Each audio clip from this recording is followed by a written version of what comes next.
Okay, we've got the raffle draw to be made, so if you get the tickets out, we've got 3 prizes. Sam's going to draw the first ticket, and that person will have the choice of the prize. You've got a bucket, Wrexham bucket hat, the new Wrexham shirt with Ricketts on the back, with a signed photograph with it, and also a scarf with a signed photograph and signed by Sam as well. First ticket, it's yellow and it's 51. Yellow and 51.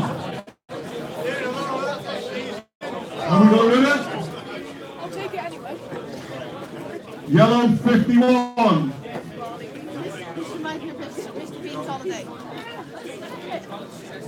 No? Have we got some? Ah, gentleman here. Oh, no, it's not you. Oh. Okay, we'll have to draw it again. Rolling once. Okay, draw it again. That person not coming out, it's me. It's blue and it's 18. Yes! Blue 18. We got someone? Well done. Young lad here. You got a choice, mate, which one you want. You take the shirt, there you go on the photo, there you go, well done. Okay, we've got 2 more to go.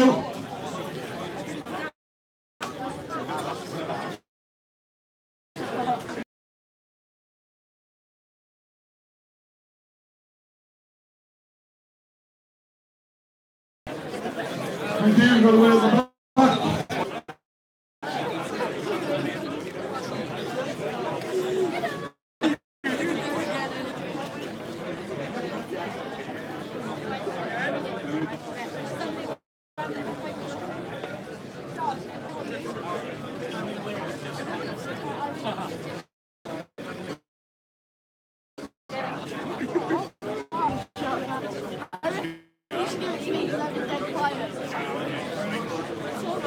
Okay, we've just got the Wrexham bucket hat left now. So final ticket number is blue again, and it's blue 98. Right in front. This is the lady that won the heads and tails of the season, do. Well done. Okay, that completes the raffle. And thank you to everyone who bought tickets. It raised £528, so that's a great effort. Thank you very much. Okay, we will be taking questions online this second half as well. But first of all, we'll throw it open to the audience. Has anybody got a question to ask? Okay. Say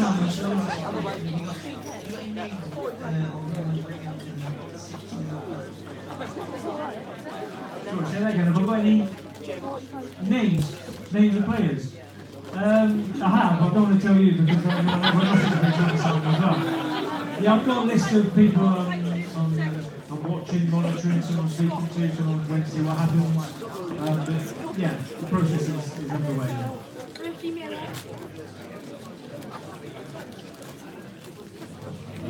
Just to the Sam mentioned it about the comp. Has any progress been made with discussions with the Rochester and Rochester sort of helping out with financing the reconstruction?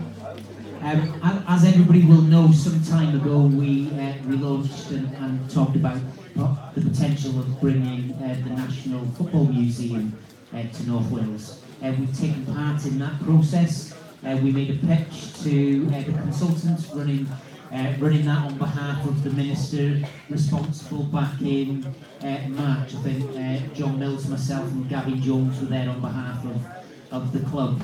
That may or may not be the right solution for redevelop, to help us redevelop the COP. We are, our number one aim at this football club is to get promotion back to the Football League. That's the top and bottom of it. Next to that is a burning desire to redevelop the stadium and in particular the COP.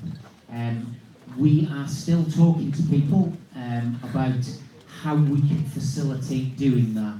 As we know, you're all aware of our finances because it's very open and transparent at the club.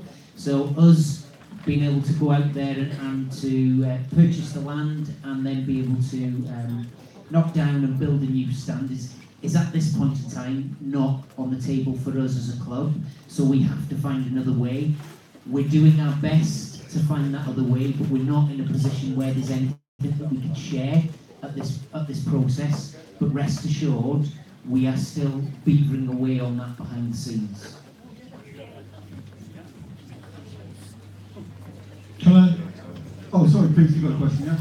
Yeah, last season a big play was made of build the budgets, and I saw things in the leader that it went up to a fantastic amount, and kudos to the Wrexham fans and supporters for backing that. But can you tell us all how that is standing at the moment, obviously for Sam's benefit? Okay, built the budget last season. It's amazing really what Wrexham fans achieved through build the budget. 'Cause I know Grimsby did something similar, and we raised somewhere in the region of £104,000 in less than 12 months. It's incredible. Grimsby raised a similar amount, but they had one substantially wealthy benefactor who match funded, which helped them get to that total. So that's you, the owners, investing in your football team, and what it allowed us to do was to bring in some really high quality calibre players, the likes of Sean Pearson in, Amani Smith, etc., on 2-year contracts. So that's helped us this season because we've already got those players through the door for this season. The playing budget, as we promised, it was all added to the playing budget, and Dean had that at his disposal last year. And Dean, up until the end of the year, we spent our playing budget last season. We have relaunched Build the Budget. There is an opportunity for us to, as a football club board, we're going to be doing our very, very best to make absolutely every penny we can do without putting the club in jeopardy available to Sam and the management team to be able to give us the best possible chance next season. But there is an opportunity for us to be able to do that and to support through Build the Budget. We did relaunch. As we go through our season tickets, there is a completely voluntary option through your season ticket to donate to Build the Budget. We're not just trying to do it that way though, we're trying to increase commercial income. You'll notice the concerts, a sold out 20,000 crowd here for Stereophonics in the summer. We're all volunteers, we're working incredibly hard along with the paid staff here to put things like that on for the club to give as much money into the budget as possible. But the Build the Budget option is still there, and we would be grateful for any donations. The first opportunity being through the season ticket initiative, and more to come. Just one more, I'm not hogging it. If a benefactor, a very rich benefactor came along to the board tomorrow or in the near future and said, right, I'm going to put down X amount, what's your thinking on that?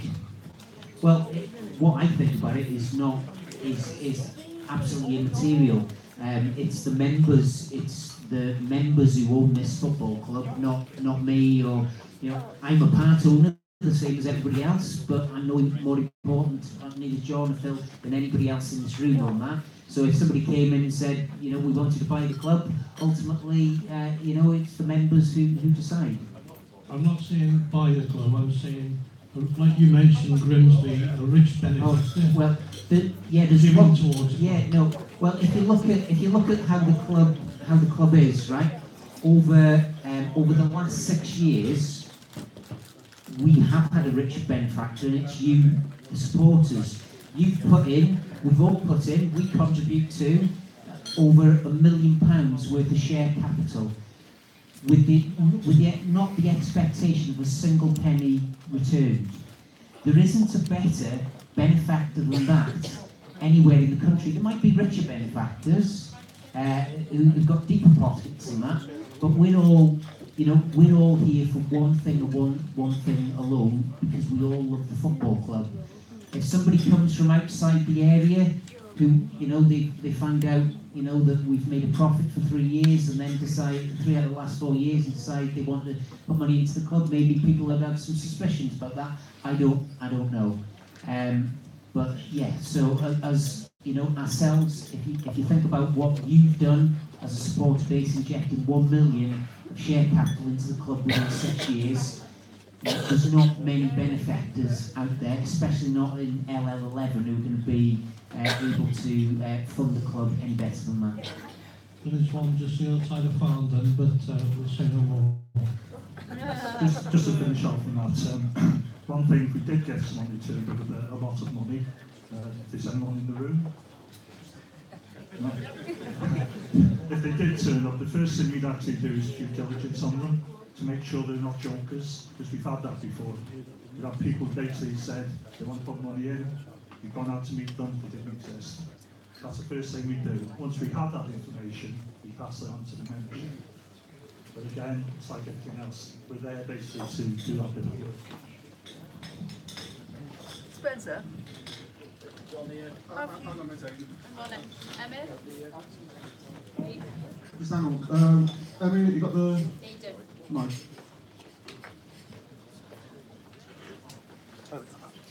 Before you started, does anybody else want to ask the next question? So we can be a bit quicker with this. Somebody got a question to ask? Anybody on the top table? Okay, we'll go on. We're ready to question that. Aidan. With all that money, have you got any, say, that money to build the next platform? So obviously the first of the platforms has been built in the Old Road stand. We do have plans for the future to look at a second platform. Phil, I don't know whether Phil wants to answer the question or not, but we do have plans for a second platform, but there's more discussions on the where, when and how. But there are absolutely plans in place and ideas that we've got about how we facilitate the second disabled platform at the club. Phil? Yeah, I've recently met with our new disabled liaison officer, Kelly, who's doing a fantastic job. Round of applause, please.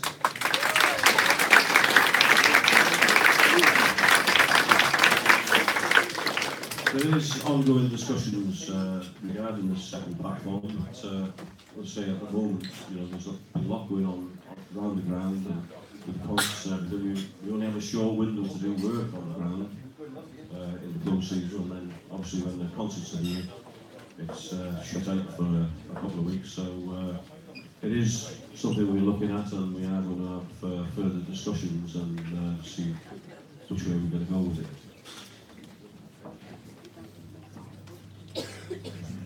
Yeah, we've had a couple of questions online on Twitter. The first one from Matthew, I think this one could be you, Sam. It's have you ever been offered a managerial role for a first team before? Ultimately, no, no. Like I said, I've only just stopped playing, so I stopped playing.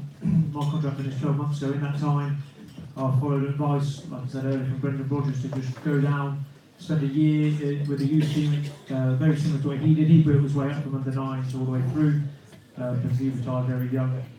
So I did a year there, and then spoke to several different people about different roles, but this is the one which enticed me the most and the one that interested me. The next one's for Spencer from Russell, and that is, are we getting any friendly home games this summer? Hi Russell, we're hopefully going to have one home friendly, which would be the last Saturday before the start of the season. We intentionally tried to get the concerts as early as possible in the window, because there will be work needed on the pitch after that, which means taking off the top layer, redoing the pitch ready for next season. So hopefully one home game, but we're hoping, I'm not going to announce the pre-season fixture list here now, but hopefully there should be a couple of local ones as well. Right, last one for last on the floor is from Carl Griff. I think for you, Sam, what do you think of those massive floodlights?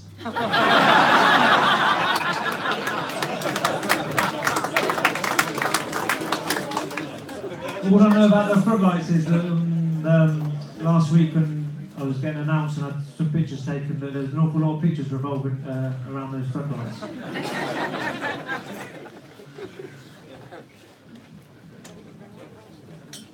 Okay, have we got a question for you to my right? Other side of the room for you, mate. Chris, who's this for? Sam, you've been at a lot of clubs and you've seen a lot of managers, probably some of them really good, but some of them maybe not so good. So what sort of thing would you like to do at this club that you've probably seen other managers do? You think, yeah, if I could have a go at doing that, there's the opportunity. So what particular thing would you like to do? And is there anything also that probably you've learned, I ain't doing that, that was bad management? Okay. Yeah, listen, I'll be here all night. I've spent, in the process of going in from playing into management, I went through every single coach and manager I played under, and I wrote down all the good bits, all the bad bits, things I liked, things I did, and things I want to take, and things that I've learned. I definitely wouldn't do that. It's pages and pages long, so I'll go through that, and that builds up my ideas, my principles of me, of myself, principles for my team. I'm not going to bore you with it. So ultimately, you build momentum. With momentum becomes results. You end up winning when you should draw. You draw when you should lose. Look at Man United over the years. How many times did they score goals in the last 5 minutes of games to turn games around, win European Cups? And that is from years and years of momentum. And then, like I said, that takes some stopping once you get momentum going. But if you can get that into any team, you're on the right track. It's a question for the board. With the topic of safe standing becoming more and more in the news and stuff, has the club spoken about it or got any plans to introduce it?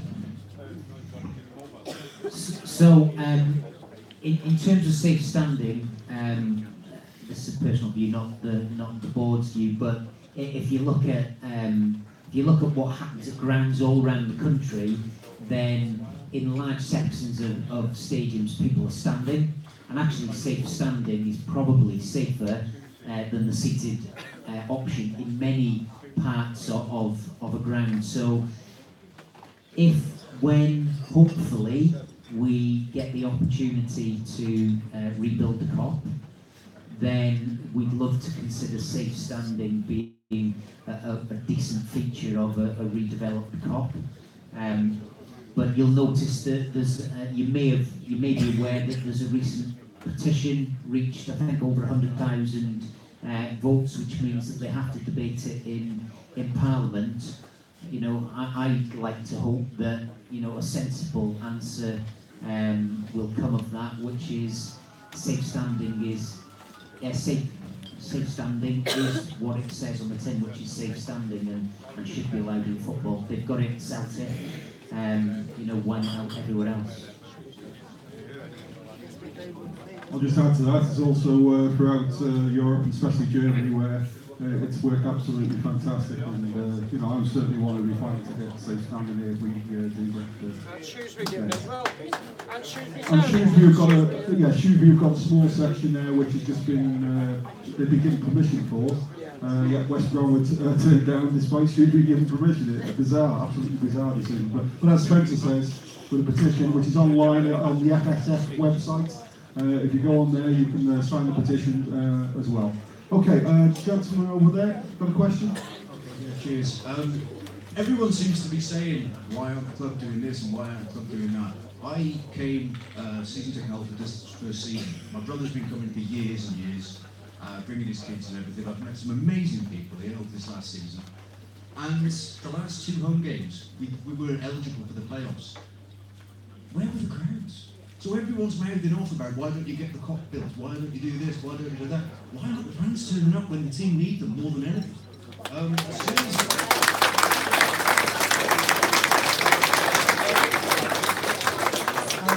I'm sure there's some figure somewhere that, you know, you have to have so many vacancies to break even. And yeah, and as soon as the team isn't going to get somewhere, everyone seems to fly up and bugger off. And, you know, it's quite annoying, to be honest. And yeah, hopefully it'll see me. In fairness, Mark isn't here, Mark Williams, but he gives his apologies. But Mark himself at the Football Club AGM, I don't know if you saw it, but he breaks down the money that comes in for season tickets. It's all broken down 23 ways and it's split off for every game. But every game, he's got the budget for each game as well, and we hit budget every game this season, which is absolutely fantastic.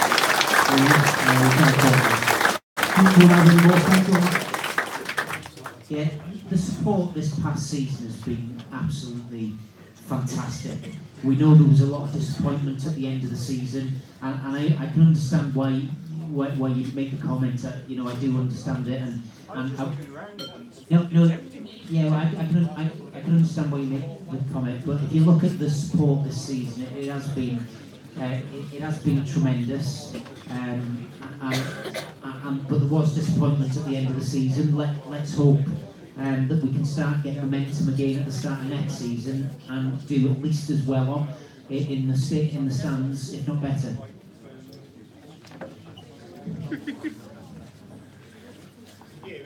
No, one minute. Let's get the mic because it's a big room.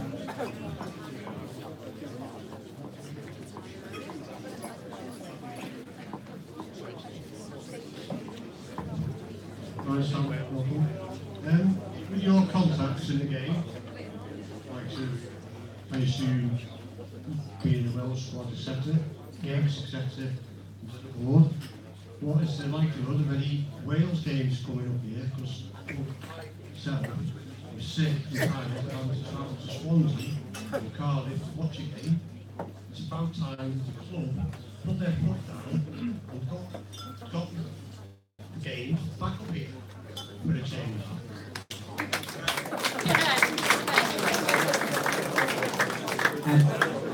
If you remember back to, I think it was last October, we played Halifax Town away, and I think it ended up, was it 0-0? It was 0-0. A few of us, me included, couldn't go to the game, so we went down to Cardiff to speak to the Welsh Assembly about it was pitching around the museum. And when we put the presentation together, there was a couple of things that we put in that presentation. One was about North East Wales was the only area of Wales that doesn't have a National Museum branch, or a branch of the National Museum. And the other thing that we showed all of the politicians down in the Assembly was that any facility in Wales that was capable of hosting international sports was concentrated in a very small area, which was south of the M4 in South Wales. And we made that point very, very strongly to your politicians about the importance of the racecourse, because the racecourse has still held more Welsh international football games than any other stadium in the country. 93 times Wales have played here, so it's really important. There are a couple of barriers at the moment to that. One of the barriers is obviously the COP as it is, and the capacity of the stadium is currently just shy of 11,000 with the COP as it is. So for us to be able to attract the full international team here to play games, then we really need to get that. We need the help and support of our politicians and our government to say that it's not affordable for families every week. If you think of the train ticket, 2 adults and 2 children going down to Cardiff, and the cost of the match ticket, it's unaffordable for the majority of people to be able to do that on a regular basis. If you're a single guy or lady, or you've got a high income, maybe you can, but for the majority of people, it's just unaffordable to do it. So you can't get the train because you can't get home. Well, exactly. In the midweek, you can't get the train. Exactly. So ultimately, do we want international football back here at the racecourse? Yes. Are there some things that we need to do to make it possible? Yes. Do we need the help of politicians and the Welsh Government to see that as a priority for the country? Yes. Surely it'd be better for the club in the long term to try and push the media to press and press and press. Why aren't we getting the games? Why aren't we? Really need surely get a game from the stadium with 10,000 people would make the club like a drama for me. It would make fair bit. Yeah, there's a couple of things I would say on it. We're doing absolutely everything that we can behind the scenes, to try and enable a redevelopment of the stadium. There's nothing I can go into tangible at this stage, but we're doing everything that we possibly can. But one of the things I would say is, you know, and I'm not even the student police, but a lot of people say, why is the club doing this, that, and the other? We are, all of us, Phil, John, myself, and the countless other volunteers, we've got full-time jobs as well, and we spend an extraordinary amount of time doing the things that we can to try and make this football club successful. We can't fight every battle, but we're doing absolutely everything that we can that hopefully, if we get a redeveloped stadium, would enable the Welsh FA to have an option to be able to bring international football. Maybe not for the big games, because we're never going to be in Millennium Stadium, but maybe for some games to be able to bring them back to North Wales, and we'd like nothing better than that. I'll just add on that is that I totally appreciate what you're saying. Kids 16 haven't seen a Welsh team playing on the racecourse or in North Wales. 16 years old. It's 10 years ago since we've last played here on the racecourse. So, but as Spencer says, it's something that we do want, and if we can do it, the best way is what Spencer says, through politicians to fight our case for us. Okay. Okay. Next question. Okay. Okay. I'll pick them up in a minute.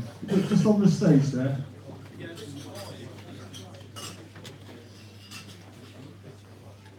It's on now.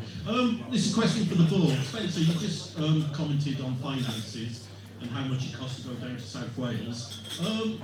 To help the supporters here, are the club looking to introduce the possibility of fans being able to pay for their season ticket by direct debit? Because now we've got the cards, if someone defaults on the payment, it's going to be easier to block the card than it used to be with the old paper-based books. Yeah, there isn't a plan at this stage, and Mark would be better to answer this question. It's not really my area, to be honest. It would be better for Mark. I don't know if Mark's here now, but we don't have a plan for this season. But we've seen a lot of feedback that that's something that people would like us to do. So we may need to look into that and see how we can do it. But I know the current thinking that I'm aware of is that we haven't got the resources to do it, but I'm a bit sketchy on it, so I'd rather we need to get Mark to answer that, and perhaps we can put an answer online. Hi, Sam. Welcome to the club. I have a question for you. Have you got a particular formation plan for next year? What do you want?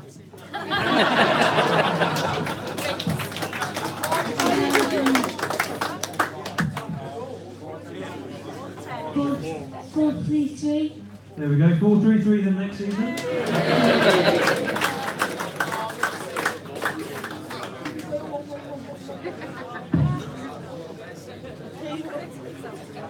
Okay, any more questions? Looking around the room, is anybody I'm missing? Yes, one there.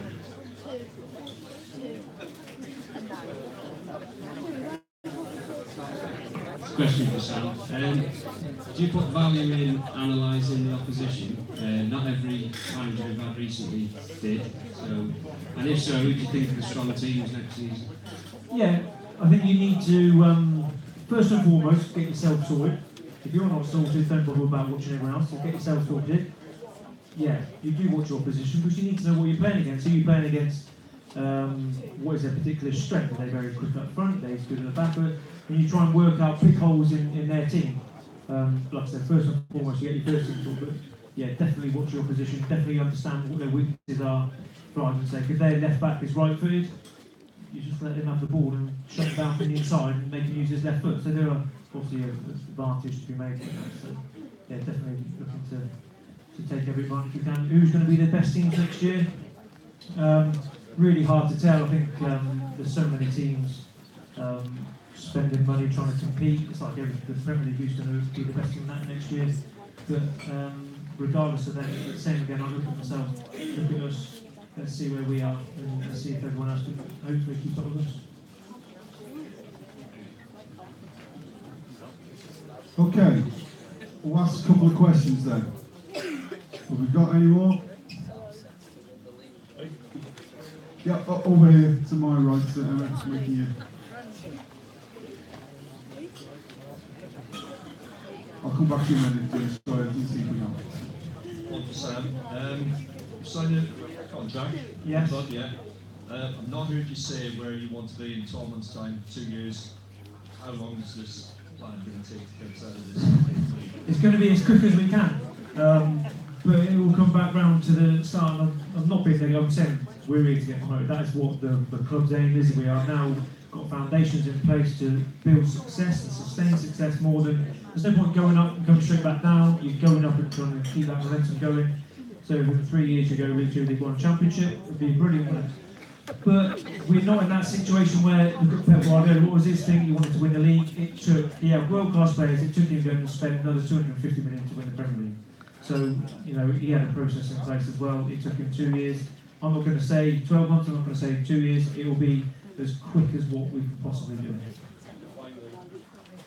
Finally, you met a few of the fans. What's your opinion of... Everyone was wishing me good luck before I came in here tonight, which I was a little bit apprehensive about. But this is what, like I said back earlier, this is what the club is. This is what the draw of the club is. That, you know, how many clubs at this level have this level of fans coming in on a night like tonight? This is why the club can be successful. This is why the club can sustain that success for years to come. It's not a club which will go up and doesn't have the fan base to support itself. And one day when that benefactor goes, it's gone. This is what the club is, and this is the foundation of the club. And this is why the club has huge potential to be successful for years to come. So, very good.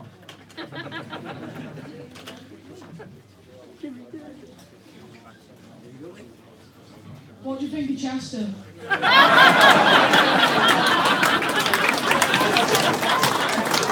I'm not that league, I know that.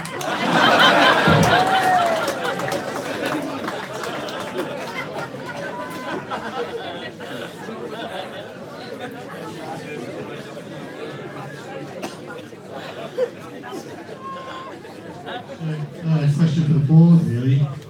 With the playoffs on Saturday out Sunday, we've got the potential of losing 3 local derbies. Yeah, how is the board going to accommodate the loss in finances, potential losses in Tranmere as well?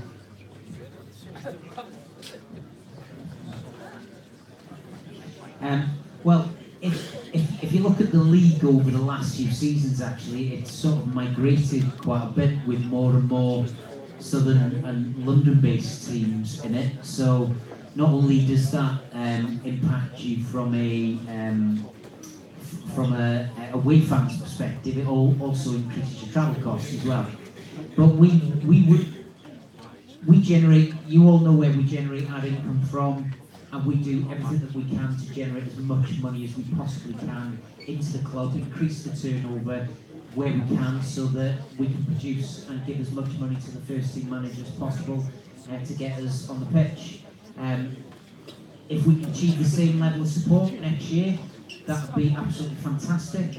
And I think one of the big drivers will be if we can be successful on the pitch. If we're successful on the pitch, it won't matter if we're playing Fylde or something, these fans, it's a sleeping giant it did really well attendances last year, but we can be a regional club, not just a Wrexham club. I really firmly believe we can be the club for the whole of Mid and North Wales, and there's 750,000 people there to go at.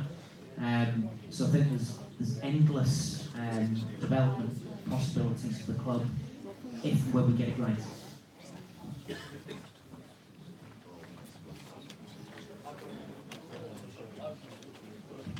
I've got a question.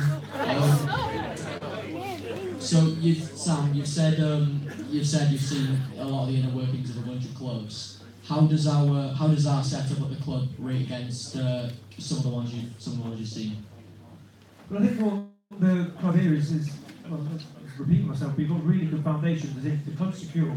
For the first time in a long, long time, the club's secure and in charge of its own destiny financially. They're not actually stripping, and you even look at Wolves now. So Wolves have had a fantastic season. They've spent big. The Chinese owners come in and put probably 40-50 million into the team. But at any one time, if those Chinese owners walk away, that club's in peril. So, in a way, Wolves have got it right because they've got that backer. And the backer, I'm not saying Wolves back will, so I think they'll be there to stay. They want to make Wolves one of the best teams in the Premier League. But we don't have that that danger here as such. So you can say Wolves is good, then you can say he's better because long term we haven't got anyone walking away.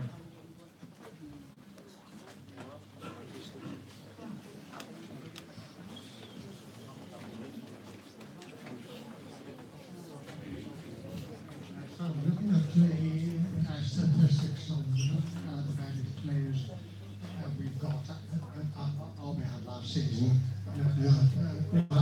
as regards goal scoring, and you see in the past, Sean Pearson has scored about 5 in most seasons. Across our midfield,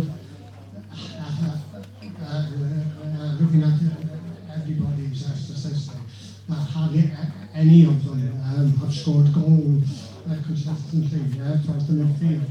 So how could we have sustained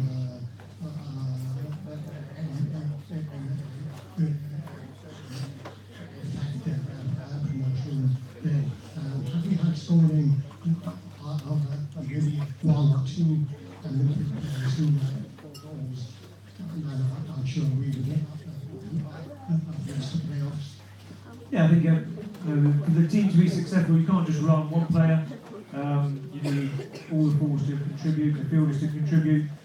So you need a rounded squad really. Go back to Huddersfield. Remember Jordan Rhodes, he was there, who scored I think 40 goals 2 seasons running. Didn't get promoted. They sold him that summer, next year they got promoted because they had a rounded team. Now that sounds stupid, but sometimes a one-player team doesn't guarantee success. In Huddersfield at that time they're an example of that. So you're trying to build a team which can score goals from all places. You need forwards who will score ultimately, but you need other players to chip in as well. So Sean Pearson's chipped in this year. Manny has chipped in with really good goals as well. So they've done their quota. Now it's just trying to get some more goals from elsewhere. Okay, any more questions? Okay, that looks like it. Have you got any more for online? Oh, sorry, I've got one here, sorry. Facilities. Yeah. With you having, you played for Wales, and we know about the investment that's going on in what I would call our training ground. Yeah. Not the university, ours. Is there any chance you can tap into the people you know and get us back there, training in a proper place? Unfortunately, I don't think it's up to the likes of Ryan Giggs or someone like that. Otherwise, I'll just go around and have a little chat with him. And so they're doing that, which I think, yes, we would love it to be ours, but ultimately it's a good step in the right direction for the area. Can we tap in? Can we use it to the club's advantage? Hopefully somewhere along the line, and then some point down the line, can we tap into that? Can we make it our own? Can we add to it? Well, if someone can pick the locks on the gates, we'll turn up and train about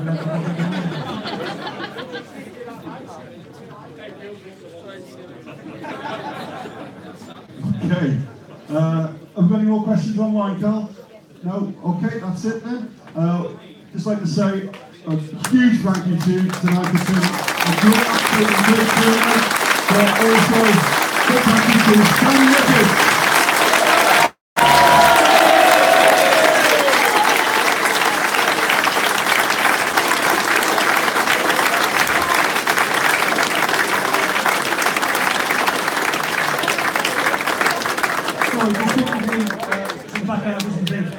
Thank you very much for coming tonight. Thanks for making me feel so welcome.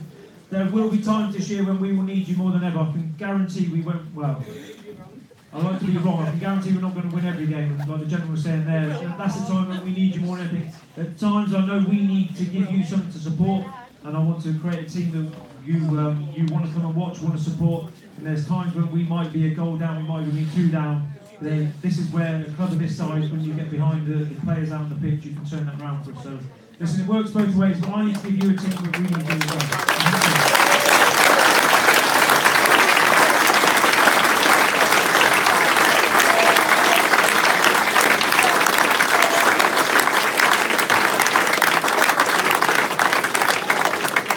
Okay, see you all in August. Hopefully you can bring a friend along and make it a bigger crowd. If you go to Portugal, have a great time and enjoy yourselves.